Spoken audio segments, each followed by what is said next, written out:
Lumière Kaboulo TV, Lumière Kaboulo TV, Lumière Kaboulo TV.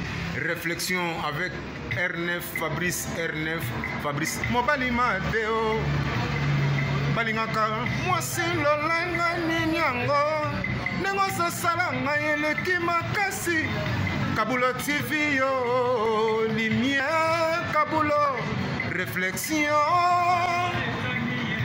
Réflexion, double CD Fantomas, Mayo. Il est là, il a toujours. Barbie to s'abonner, chaîne les amoko. Ça c'est dit, Maboko, t'as un an à s'abonner.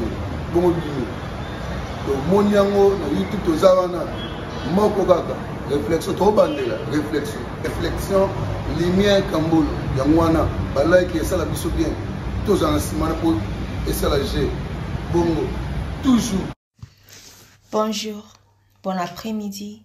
Partout. Ici, Oyo, là, un message. Oyo, la famille réflexion. Je suis encore là, Cernina, Nayakabessa. Et aujourd'hui, na pesi mutunate. Na jusque na réflexion, mon ko na lingi to parler. Ok? Réflexion nanga, ezalaka que. Mobile amabe, toi malamu azalaka. Mais moi si amabe, toi malamu azalaka. Parce que la Bible nous dit, il y a une femme sage et une femme insensée. Exemple na opesa, ata na vie na bino moko pe je suis sûr. Bo observer, mi bali o bazara na ba vie na bino tant que ba frère, ba oncle et tout. Soka balaki moi si amabe, ba caractère ni komaki ndenge mo boy. Tant bali vous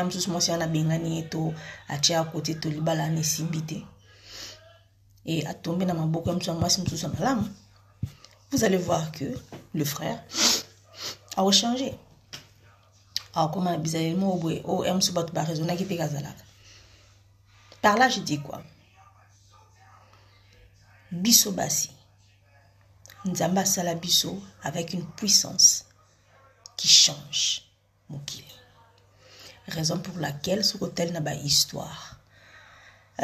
Bien na ba mboko basala ba guerre ndeti mboko na biso Congo, ba violara toujours basi. Na bana miki ya basi. Parce qu'ils ont armes de guerre. Ici quand nous sommes mona, mobali, azo abusé moi si physiquement. Ça veut dire que d'un côté spirituellement, à koki ko contrôler moi si on a dit. Donc, c'est pour dire que les hommes sont des caméléons. Balandaka forme. Ici, quand nous sommes là.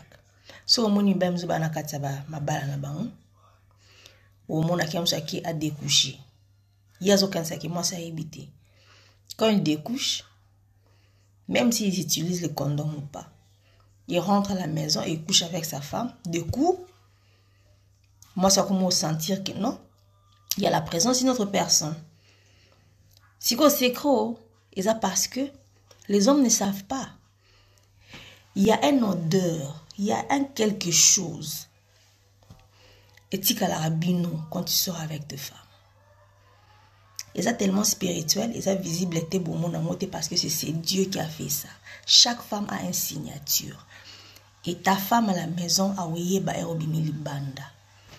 Voici ma réflexion.